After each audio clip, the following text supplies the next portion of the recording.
Allah wabarakatuh. Waalaikumsalam. Ila hadratin Nabi Mustafa Muhammad sallallahu alaihi wa ashabihi wa sahbihi wa alihi Alhamdulillah laumul Fatihah.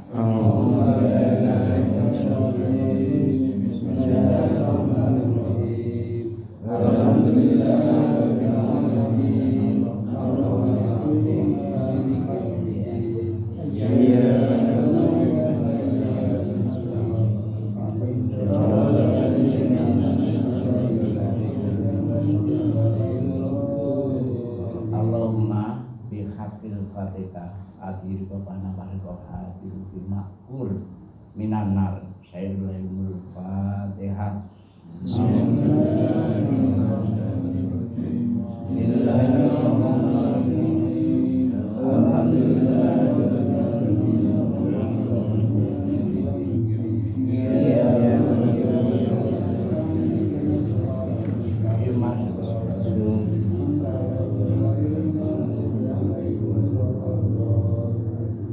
Jamaah puji syukur mari kita sampaikan di hadapan Allah Subhanahu wa taala yang telah melimpahkan berapa taufik, hidayah, inayah, kesehatan, kesempatan hingga saat menikah dengan sami tasih panjang yuswa saged menuntut ilmu yang batasipun mulai lahir sampai dengan wafat tadi.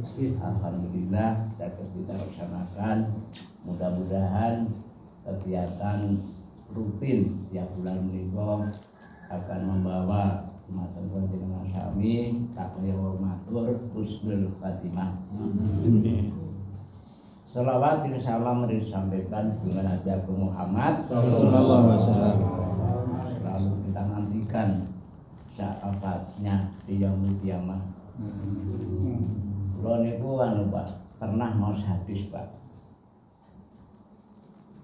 Waktu itu Rasulullah bertanya kepada para sahabat, "Hai sahabatku, siapa umat siapa yang selalu mencintai aku dan mencintai Allah Subhanahu wa taala?" Kemudian sahabat itu jawab, tentunya Rasulullah yang paling tahu. Kemudian waktu itu Rasulullah meneteskan air mata Pak. Beliau bersabda, yaitu orang-orang yang hidup setelah aku. Dia tidak tahu hidupku, dia tidak mengetahui wajahku, namun dia adalah selalu rindu terhadapku. Maka waktu itu Rasulullah meneteskan air mata, yang dimaksud adalah termasuk lonjenengan. Ini yang akan dirindukan oleh Rasulullah Sallallahu Alaihi Wasallam.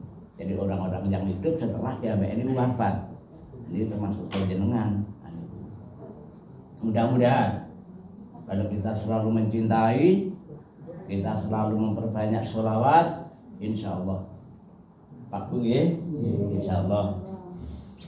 Salajengipun jamaah ini kita lajengaken materi ini pun ingin menikah 3 Pak.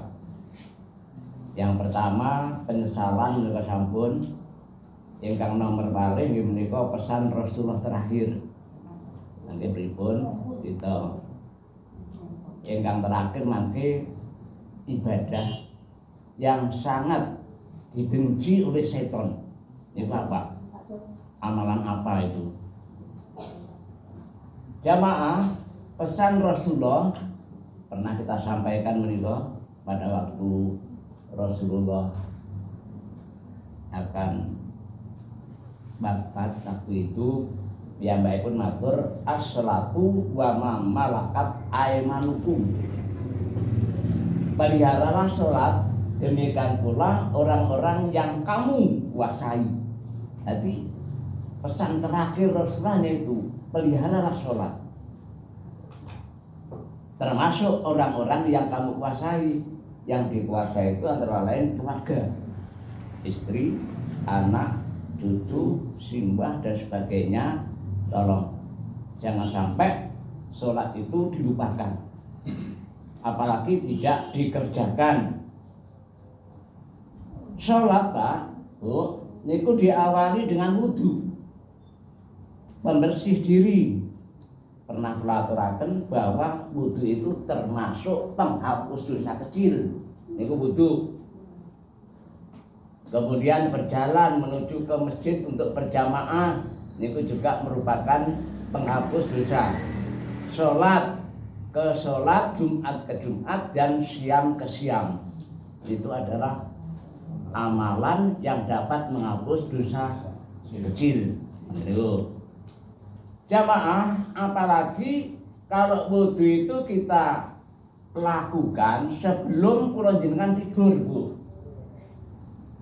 Saderenge tilem nek kula jenengan sami berwudhu niku hikmahe wonten dasar. Yang pertama didoakan oleh malaikat. Nggih. Kula jenengan sami wudhu kemudian tidur itu akan didoakan oleh malaikat. Doa yang baik. Yang kedua, wafatnya dalam keadaan suci. Jadi seandainya panjenengan film kok mboten bangun nggih, langsung kok meninggal. tangi, kok langsung meninggal, meninggal. niku dalam keadaan suci. Yang ketiga, terjaga mimpi buruk. Terjaga mimpi buruk. Insyaallah. Mimpi buruk niku ingkang sumberipun sanes setan akan terjaga. Insyaallah mimpinipun sae-sae terus. Yang keempat, seperti sholat sampai dengan bangun. Pak, manfaatipun. Jadi awake niku turu diumpamane padha karo sholat sampai dengan bangun. Bayangin. Alhamdulillah. Yang kelima, wafat. Seandainya atau wafatnya nanti termasuk husnul khatimah. Allahumma amin. Ini Pak, iki ilmu. Jadi nek dianggap panjenengan iku sepele, ning manfaatipun sangat berbobot. Berwudu sebelum melakukan tidur. Ada 5 macam. Tapi Pak, kita cobi. Coba kita cobilah kita amalke gitu. Nggih. Walaupun bukan rutin ya, ketika eling dan sebagainya, monggo itu kita lakukan. Jangan sama sekali. Artinya jangan sama sekali. Mas Prong itu. Yang kelima, wafat dalam keadaan khusyuk. Itu untuk yang kita lakukan sebelum tidur. Jamaah, sholat di masjid niku Pak, jamaah niku sangat luar biasa Pak. Namun ingat Pak, ada 3 golongan sholat yang tidak diterima. Niki, tapi mungkin dianalisa jamaah masing-masing. Ada 3 golongan sholat jamaah yang tidak diterima. 1, imam yang dibenci oleh jamaah. Riba, rusuri. Imam yang dibenci oleh jamaah. Baik tata caranya, baik akhlaknya, baik bacaannya, baik segalanya. Jadi imam dan makmum itu harus satu aturan. Masing-masing harus berakhlakul karimah. Jadi nek kula jenengan sami bentuk imam, kriteriane pertama sing fasih bacaane. Yang kedua pripun? Sing ahli agamane. Usuk. Kemudian yang ketiga yang lebih tua. Ini sing adalah yang fasih bacaannya. Yang kedua niku akhlakul karimah niku. Nek akhlakul karimah niku mboten enten, niku juga akan mengurangi kesempurnaan jamaah. Niki Yang kedua, suami ini yang selalu marah terhadap istri, walaupun istri ketika itu dia dalam keadaan tidur. Jadi istrinya tidur, yang baik itu marah-marah. Itu termasuk kurang sempurna sholat jamaah. Yang kedua, dua saudara yang saling mendiamkan, itu juga akan tidak sempurna jamaahnya. Jadi kalau ulang, imam yang dipimpin oleh jamaah, suami marah pada istri ketika istri sedang tidur. Yang ketiga, dua saudara yang paling mendiamkan, saling ya. Boleh memang mendiamkan itu boleh. Ini jatahnya 3 hari. Nek pun 3 hari 3 malam niku haram. Saudara, nggih, saudara. Kemudian jamaah, sholat jamaah niku harus diawali dengan sholat sunat. Dalam hadis Rasulullah, barang siapa yang melakukan sholat sehari 12 rakaat, Allah akan menjamin surga. Sing dimaksud menika salat rawatib. Niku Pak. Nggih. Qobliyatal ba'diyatal Bu nggih. Akan dijamin surga Allah Subhanahu wa taala. Jangan sampai lupa. Nah niku. Kemudian salat sunat yang tidak pernah ditinggal oleh Rasulullah, walaupun Rasulullah dalam keadaan bagaimanapun, apa itu dalam keadaan perang, apa dalam keadaan sakit, dalam lain-lain, yaitu ada 2 Pak. Yang pertama, sholat sunat qobliyah subuh. Yang kedua adalah sholat witir. Ini Pak, tolong diusahakan. Jadi nek mampu Pak, kalau jenengan sami, nek mboten rutin ya seminggu sekali lah. Misalnya sholat tahajud 2 rakaat, kemudian sholat hajat 2 rakaat, kemudian sholat witir 1 rakaat, itu minimal. Tahajud 2 rakaat, hajat atau hajat boleh 2 rakaat, kemudian witir 1 rakaat. Itu minimal. Itu sangat luar biasa. Itu manfaatipun jemaah.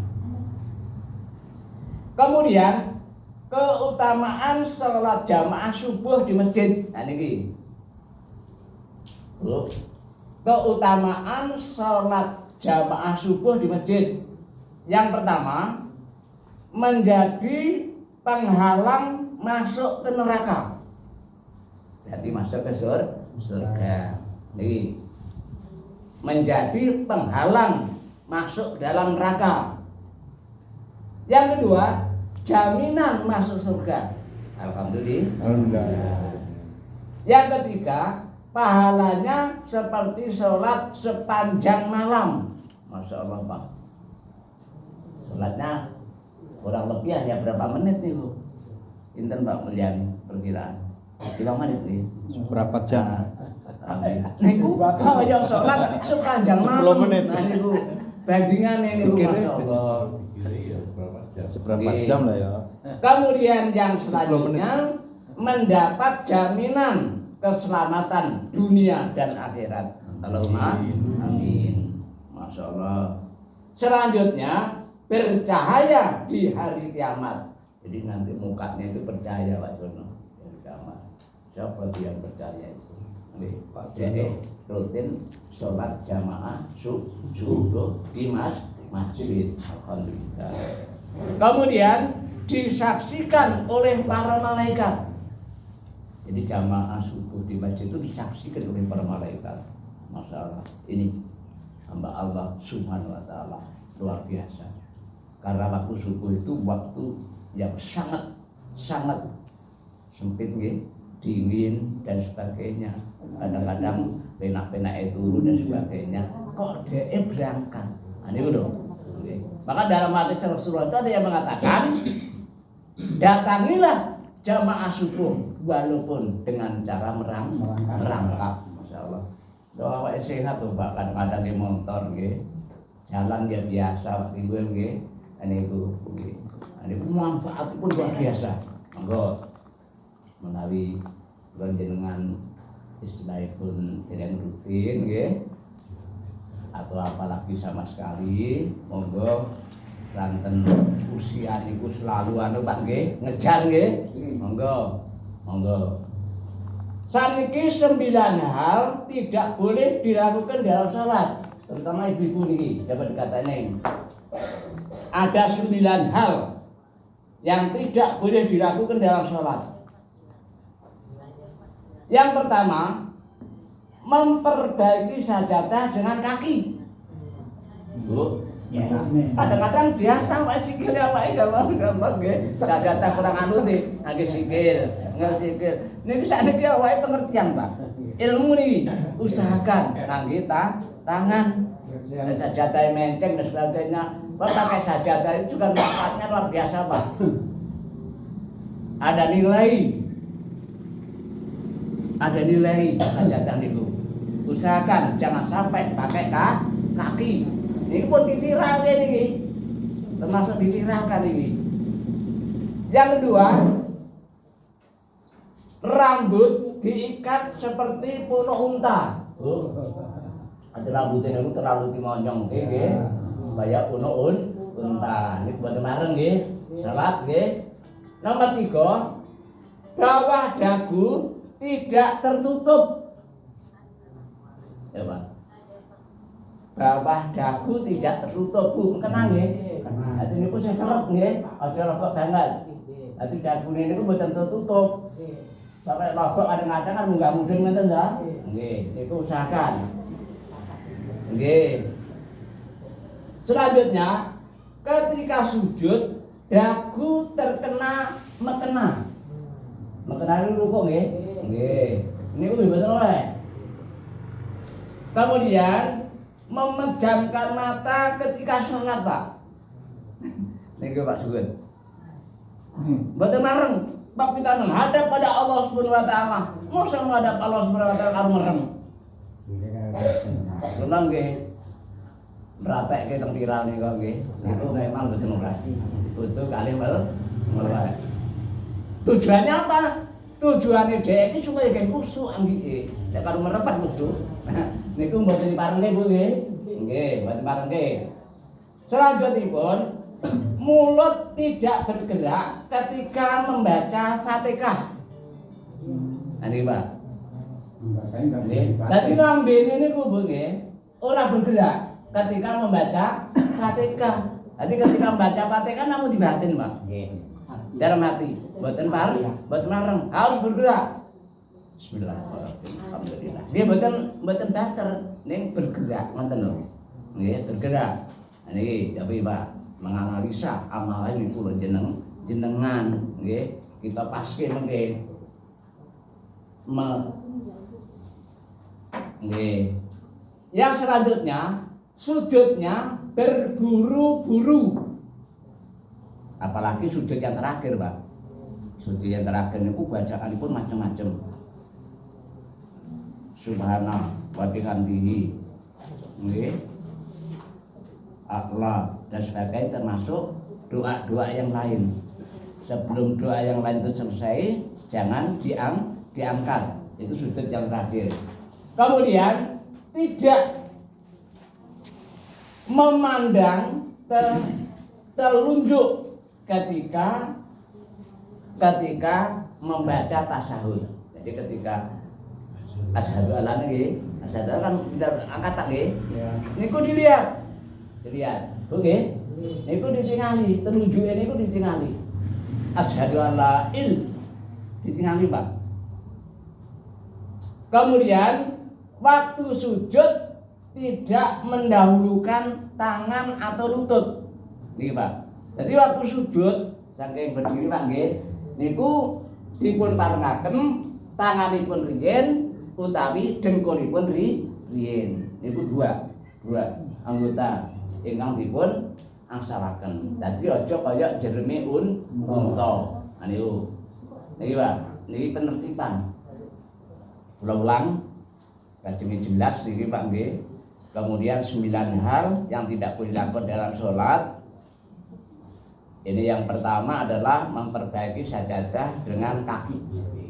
Yang kedua, rambut diikat seperti punuk unta. Yang ketiga, bawah dagu tidak tertutup. Selanjutnya ketika sujud dagu terkenang-kenang. Selanjutnya memejamkan mata ketika sholat.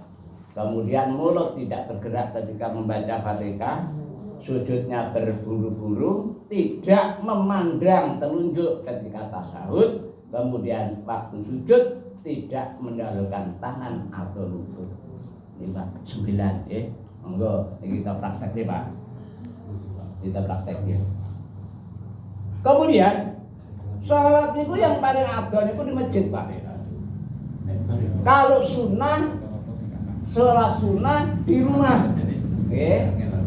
Masjid, tadi Ibu, jadi Ibu. Masjid niku rupanya terpitan Pak. Masjid. Ada 4 ya. Mem, mas, sin, jim, dan dal. Niku artinya pripun niku artinya masjid niku? Nggih. Mem niku maghfirah Pak. Jadi orang yang berada di masjid itu akan mendapat ampunan dari Allah Subhanahu wa taala. Niku masjid mim. Yang kedua sin. Sin niku artinya sakinah. Sakinah niku tentrem, ayem, gitu. Kalau orang itu di masjid mesti tentrem hatinya. Nggih. Ajeng tukaran kali mau ibunya ngomong. Nggih. Niku mesti tentrem. Yang ketiga jim. Jim niku jannah. Jaminan surga. Masyaallah. Kemudian yang terakhir dal. Dal niku derajat. Jadi derajatnya nanti akan diangkat oleh Allah SWT setinggi-tingginya. Niku derajatnya. Orang-orang yang ahli masjid. Aduh. Jamaah iki wonten kisah Bu nggih.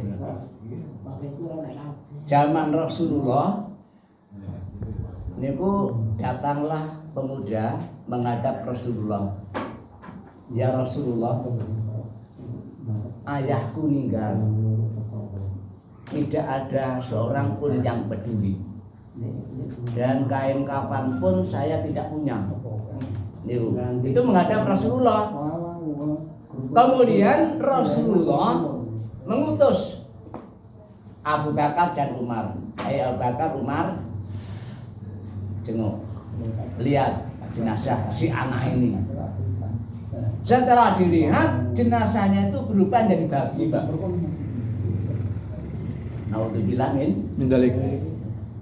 Langsung Abu Bakar dan Umar laporan kepada Rasulullah. Ya Rasulullah, jenazah anak ini adalah berubah menjadi babi. Tolong Rasulullah doakan. Mudah-mudahan jenazah itu kembali menjadi manusia.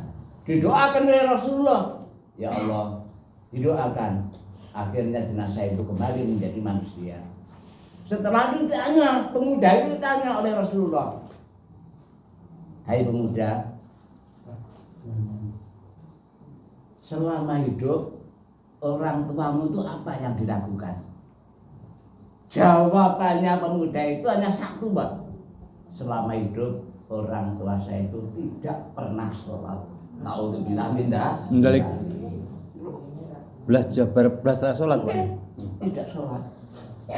Tidak pernah sholat. Gara-gara tidak pernah sholat, jenazahnya berubah menjadi babi. Didoain Rasulullah. Nek kula jenengan sami ningali teng TV niku Pak nggih waktu sa'i niku kok nek dadi ulo dadi ini itu dan sebagainya niku nggih kaitannya adalah dari. Kemudian jamaah ing mriki kita lajengaken ibadah, Pak. Ibadah yang dicintai Allah itu apa? Ibadah yang dicintai Allah itu bukan sholat, bukan puasa, bukan haji, bukan zakat. Karena zakat, puasa, haji itu untuk dirimu. untuk dirimu. Ini dikisahkan, Pak. Ketika Nabi Musa berdialog pada Rasulullah, bukan pada Allah. Jadi Nabi Musa itu berdialog dengan Allah SWT sakit, Pak. Wawancara. Nabi Musa bertanya kepada Allah SWT, ya Allah, amalan apa yang sangat dicintai oleh Allah SWT? Jawaban Allah begini, Pak.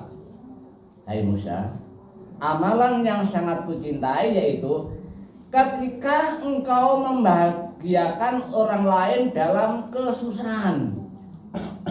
Loh suri, ketika kula jenengan sami membahagiakan orang lain yang sedang kesusahan dengan cara memberi sedekah. Ketika itu aku Allah berada di sisimu. Yang Pak. Itu amalan yang sangat dicintai oleh Allah SWT, sedekah terhadap orang yang susah. Jadi kalau kita melakukan itu, Allah berada di sisinya. Itu amalan yang sangat saya cintai. Monggo. Ini kok amalan ya, cintai Allah SWT. Kemudian kaitan kali Rasulullah masalah selawat, Pak. Ini ada janji 4 malaikat terhadap orang-orang yang senang berselawat pada Nabi. Yang pertama, Jibril. Barang siapa yang berselawat pada Nabi Muhammad minimal sehari semalam itu 10 kali, akan saya bimbing tangannya nanti manitih siratal mustaqim bagaikan kilat, bagaikan angin, atau bagikan kedipan mata. Tolong, ini jadi Pak Bu nggih dirsapi selawat. Lo usahakan nek bar salat niku minimal sakmene wiritan niku baca selawat 10 kali. Niku tiap salat. Allahumma sholli ala Muhammad, Allahumma sholli ala Muhammad, Allahumma sholli ala Muhammad sampai dengan selesai. Niki tolong. Oleh Jibril nanti akan dibimbing tangane kula jenengan sami niku. Nitih siratal mustaqim. Cepat bagikan kilat. Yang kedua, malaikat Mikail, Pak. Barang siapa yang rajin membaca selawat akan diberi minum dari telaga Kausar. Jadi oleh Mikail nanti akan disiapkan minuman dari telaga Kausar yang sangat manis, warnanya bagaikan susu, rasanya bagaikan madu. Sekali minum selamanya tidak merasakan haus. Alhamdulillah. Pak. Mi salawat. Ini loh, mi salawat. Yang ketiga, malaikat Israfil, Pak. Dia berjanji, barang siapa yang rajin berselawat, aku akan sujud kepada Allah, tidak aku angkat sehingga Allah mengampunimu. Aduh, malaikat Israfil akan sujud pada Allah SWT. Coba orang-orang yang ahli selawat itu diampuni oleh Allah SWT, tidak akan saya angkat kepala saya.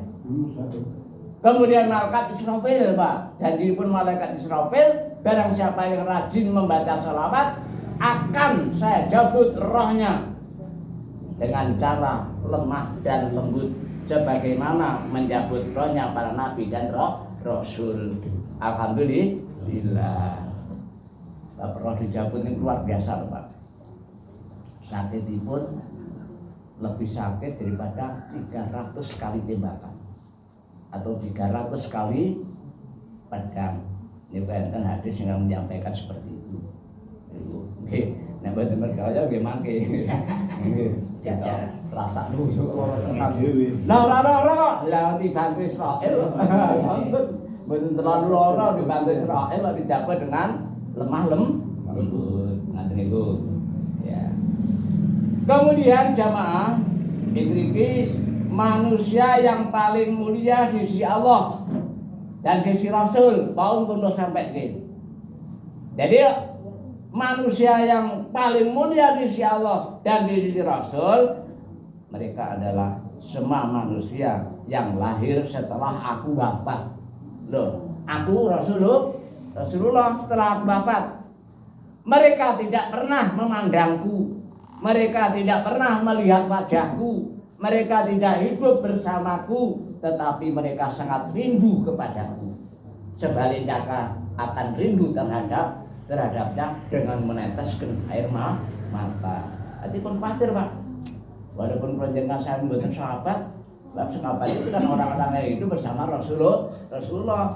Awak itu mboten sahabat. Memang itu sangat dicintai oleh Rasulullah dengan catatan nggih taat pada Rasulullah sallallahu alaihi wasallam. Kemudian yang terakhir niki kan Pak, materi kedua niki manusia yang akan bebas hisab Pak. Ini diaturke waktu pertama Pak Metro niku Allah apa niku kadang-kadang nyanggah ini dan itu ning jereke namungan. Namunge jereke insyaallah sing platur niki kula namung ngelih Pak. Nggih, namung mindah. Nah, sang kula namung mindah, mboten namung jereke niku. Bapak kita punya prinsip jereke niku mendustakan. Jadi ketika malaikat akan melemparkan hambanya ke neraka, itu ditanya, apakah kamu di dunia tidak pernah mendapat peringatan? Mendapat, tapi aku mendustakan. Mendustakan itu artinya membohongkan. Ini jereke. Tadi ibadah ini secara taklid Pak. Taklid, betul ngerti. Ini hisab. Bebas hisab Pak. Bebas hisab itu ada 11 Pak. Pertama, orang yang sabar, yang diuji hilang kelihatan. Ini yang pertama. Jadi ini Bu Uto Pak, selama hidup, ini dia sabar Pak. Bulan itu ingat anak Pak Jalan itu sama Mas Pak. Siloru sama ini loh. Jadi polisi apa? Topak loh sama kayak. Oh topak. Nggih, itu mboten ngertos napa-napa lho Pak. Dek alhamdulillah ninggal mudah-mudahan niku husnul khotimah. Amin. Ini murid kula niku, ngliya-liyae niku. Wirawi diteng kula teng Batu Raja golek sawit mboten berhasil. Dek ninggal niku jeneng toblek Pak. Kalau dia itu sabar, ning syaratnya gitu atau Pak nggih. Syaratnya itu orang picak mawon nggih. Niku insyaallah dia tidak akan dihisab oleh Allah Subhanahu wa taala. Yang kedua, orang yang wafat di tengah jalan menuju ning amalan iki Pak, Mekah dan Madinah. Jadi orang wafat di Mekah atau Madinah yang istilahnya pun ya jihad ya Pak pun nggih. Apakah itu haji, apakah itu umrah, apakah itu syiar Islam dan sebagainya, insyaallah. Yang ketiga, orang yang selalu sabar dan penyayang Pak terhadap siapapun, baik sesama manusia, sesama makhluk termasuk hewan, tumbuh-tumbuhan dan lainnya. Istilahnya tidak sekali mencemarkan alam semesta. Ini penyayang artinya. Kemudian yang keempat, perempuan yang taat pada suami. Bu, ini dengan catatan suaminya gimana nggih? Bener nggih. Bener nggih diomongi. Bener Pak, insyaallah jenengan taat betul terhadap suami nanti tidak akan dihisab oleh Allah Subhanahu wa taala. Yang kelima, orang yang selalu berbakti kepada orang tua. Niki, oke. Baik orang tua masih hidup ataupun orang tua yang sudah meninggal. Nah hidup disekai, diberi pakaian, makanan, minuman, disenyumi, tidak meninggal, dikirim doa, dikirim sodako dan sebagainya. 6. Orang yang membantu orang lain dalam kesusahan. Bu, jangan orang jaluk utang disukani pun gitu. Ini yo sing tenan-tenan sapa gitu kae sing penting ora glonjo nggih. Jenenge rata-rata lek wong utang iku susah Pak, suwet nggih. Dinai mawon mboten usah utang, Pak. Oh mboten usah nggih. Nek gada. Nggih. Wah niku nggih. Jadi kesusahan itu termasuk salah satunya itu enten lho. Salahnya banyak, yang contohnya banyak ngoten niku. 7. Orang yang mengajar anak kecil dalam mengucapkan kalimat tauhid. Iki Pak. Nduk. Nek jenengan gadah putra alit nggih, apa itu putu lek rata-rata putu nggih. Niku selalu diajari kalimat la ilaha illallah, Allahu akbar, insyaallah, subhanallah, astagfirullah. Niku ampun diajari hafid terus nggih, nyanyi terus. Niki insyaallah nanti. 8. Orang yang wafat di siang atau di malam hari Jumat, Pak. Ini catatan taat. Pak menika enten paling tanggulan.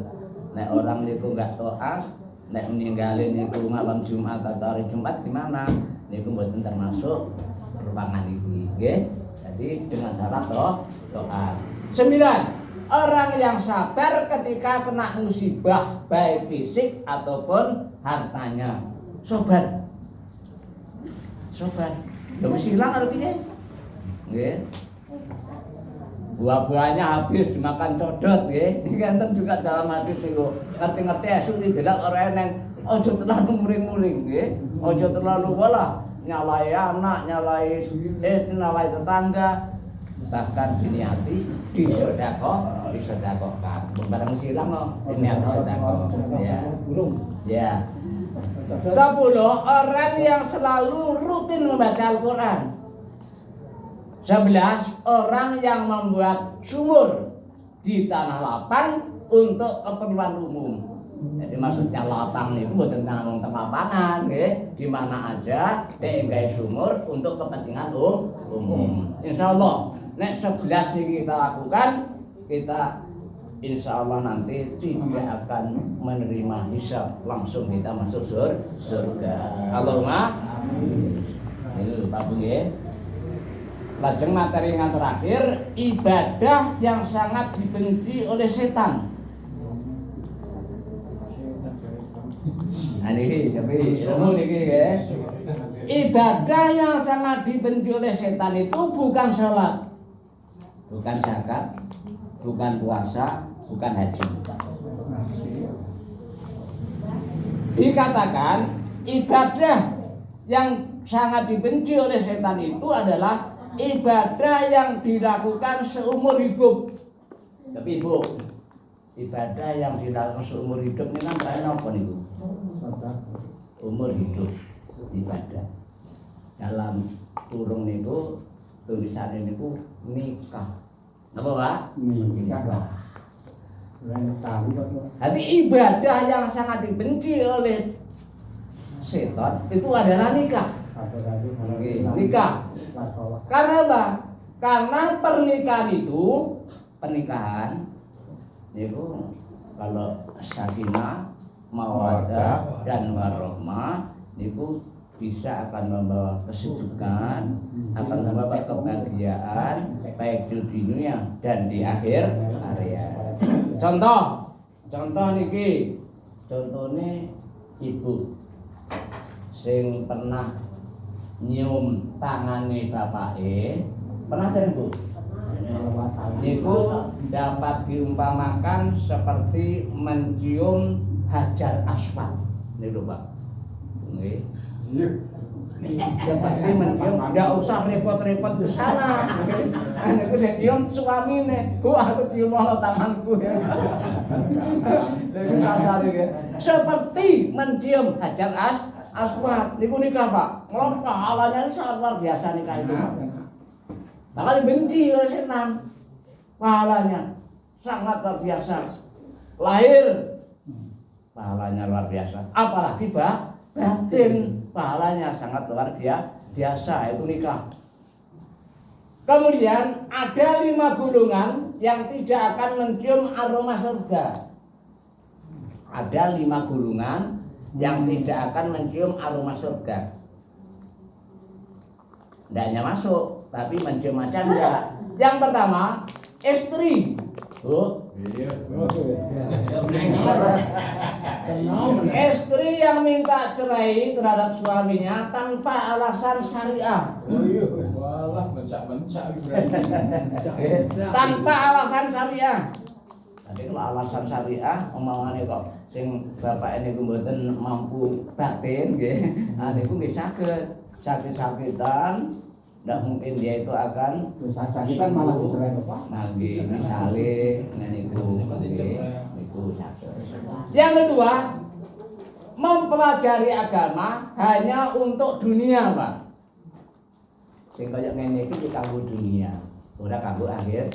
Artinya ndak diamalkan. Sing penting aku teko. Belum nggih. Kemudian menyemir rambut dengan warna hitam. Apa mau Pak? Ini alhamdulillah Pak Suryani. Waktu kegiatan wingi umpamane niku kula sampene kula nyinggung, Pak. Pak sing supire king Lampung Timur wingi, Pak. Rambut iki nang lebih niku lairane Mas Saku. Lah rambutnya jenengan sik wireng jangan Pak. Masalah itu semir. Ya umpamane kula sampe kan nggih nyinggung to. Pas niki mboten apa-apa. Nggih. Dadi untunge Mbak Suryani wektune kalau anu niku mboten nyinggung kula nggih. Yang keempat, Bu, wanita berpakaian tapi telanjang. Wanita berpakaian tapi telanjang itu ada 3. Nganggo jaring. Ada 3. Yang pertama, wanita yang mengenakan pakaian yang tipis. Ya, plastik. Tipis. Ora ladene, Pak. Nggih, wong ngecap niku. Nggih. pasti ngecap. Nah, yang kedua, wanita yang memakai pakaian yang ketat. Ketat itu ngucap napa-napa nih Pak. Gambar. Yang ketiga, wanita yang berpakaian pakaian yang belum jadi. Belum jadi kan. Itu sama dengan wanita sing telanjang. Jadi Pak Semojo. Jadi orang hati untuk Jadi ngono kae lho Pak. Pakaian haji. Pakaian haji itu, Nggih. pakaian haji kan belum jadi. Oh, nggih. Itu lain. Nah, kemudian yang terakhir, orang-orang yang sombong itu tidak akan mencium aroma surga. Ta'udzubillah min Balik. Tolong 5 niki hindari, Pak. Ibu emang keteng dia diaturi, Pak nggih. Diaturi. Kemudian 4. Bu, dengar nggih. 4 ciri-ciri wanita masuk neraka. Iki pun dipirane kabeh niki. Pun dipirane. Yang 1, wanita yang tidak sholat. Namun tidak mendali. Kula sing mirane Pak, mungkin kula YouTube. Yang kedua, wanita yang tidak puasa Ramadan. Namun tidak mendali. Yang ketiga, wanita yang suka membentak suaminya. Ora ada kira Suamblo lagi nih. Kuwi minta kabeh lho ora krungu. Pak Jono, tolong nanti Pak istri sampean bentak omongi. Kamu Ora bentak bakal surga. masuk dalam neraka. Neraka. Yang terakhir, Kejahatan. yang terakhir istri yang selalu memberi beban berat terhadap suaminya. Nauzubillah min dzalik. Jadi saya ulang sepeda malih, wanita yang tidak sholat, wanita yang tidak puasa Ramadan, wanita yang suka membentak suami, wanita yang selalu memberi beban terhadap suaminya yang sangat berat. Niku neraka. Tolong. Kemudian ciri-ciri niki Pak. Ciri-ciri istri pembawa rezeki untuk suaminya. Ciri-ciri istri yang membawa rezeki untuk suaminya. Yang pertama, istri yang selalu bersyukur. Alhamdulillah. Ini anak piro bersyukur. Alhamdulillah. Bapak ayo rezekine namung semanten iku nggih. Nggih. Dan dengan dongake ten bapake niku supaya rezeki oleh rezeki dikabulke dening Allah. Nah, jenengan selalu bersyukur. Yang kedua, istri yang baik agamanya, ibadahnya kuat. Yang ketiga, istri yang menyenangkan suaminya. Allah betul-betul anak-anak orang di suami itu berkata. Betul-betul kasar memang orang di suami kasar. Oh, namanya nikah itu dunia akhirat, ibadah yang sangat dibenci oleh setan. Itu berarti yang disukai oleh Allah Subhanahu Wa Taala. Keempat, istri yang selalu mendoakan suami. Suami dia kisah didoakan ya Allah, mudah-mudahan diberi keselamatan, rezeki yang berkah dan melimpah dan sebagainya. Gitu Bu ya. 5. Istri yang melakukan sholat duha. Ibu. Nih, boleh dilakukan Bu. 2 rakaat, minimal minimal Tolong, niku nek 5 nipun jenengan lakukan, insyaallah suamine jenengan gampang golek rezeki. Sehat wal afiat nggih. Niku tolong. Kemudian ini ada ciri-ciri, Pak.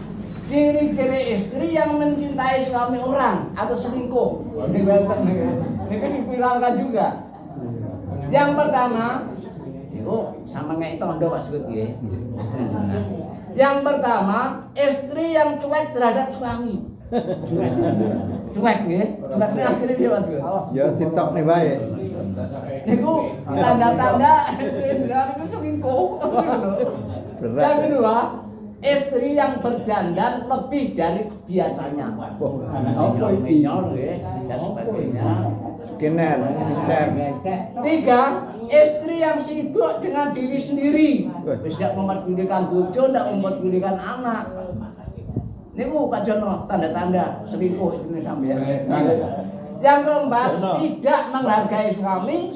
Yang kelima, sering membanding-bandingkan kepada yang lain. Jadi istri pun duweni sifat 5 niku seakan-akan dia wis renggang. Dia mencintai orang lain atau selingkuh di zaman monggen nek saiki kan mboten to. Salah Nggih. Kalungnya sing gede ya. Nggih. Kalung gede, Pak. Hak istri terhadap suami niku enten 8, Pak. Hak istri terhadap suami utawa suami kewajiban ini mempergauli dengan baik, bertanggung jawab, nggih. Kemudian menyuruh melakukan ibadah atau sholat. Quran Tuhan ini 132, Pak. Jadi istri ini tidak sholat, tolong. Kemudian memberi izin keluar rumah untuk sholat jamaah, kemudian mengunjungi keluarga dan dakwah. 3, Pak. Ini harus diizinkan istri. Menjaga istrinya di depan umum, tidak usah cerita-cerita. 6. Memberi nafkah batin, lahir dan batin. Kemudian mengajak bermusyawarah. Kemudian berlaku adil, nek istri ini niku 2, 3 atau 4. Lek ndak adil engko dhek Iki lek siji wae lah. dalam keadaan makanya ya sita ora. Nah makanya sita ora ya. Siji ra duwe. Saniki istri. Duwe wis almarhum. Istri terhadap suami 1 taat dalam perkara yang baik. Duwe tapi Istri, Pak. meninggal gitu loh, Pak. Yang kedua, menjaga kehormatan dan rahasia suami. Yang ketiga, siap melayani suami lahir dan batin. Alhamdulillah. Antara lain jamaah monggo ingkang dereng kita lakukan atau mungkin pun dilakukan yang sajane niku kok kurang rada rutin, monggo mulai saat menika untuk menyongsong gitu maut nggih ajar panjenengan sami dikit demi sedikit kita syukur nek sempurna. Nek kon sempurna kaya esekan Mbak nggih. Itu sedikit demi sedikit harus kita laksanakan baik kaitannya dengan ibadah atau kaitannya dengan pergaulan sesama baik sama manusia dan sesama makhluk atau alam semesta. Mudah-mudahan Nanten kirang langkung ibu nyuwun pangapunten kita akhiri bila itu hidayah. Assalamualaikum warahmatullahi wabarakatuh. Waalaikumsalam warahmatullahi wabarakatuh.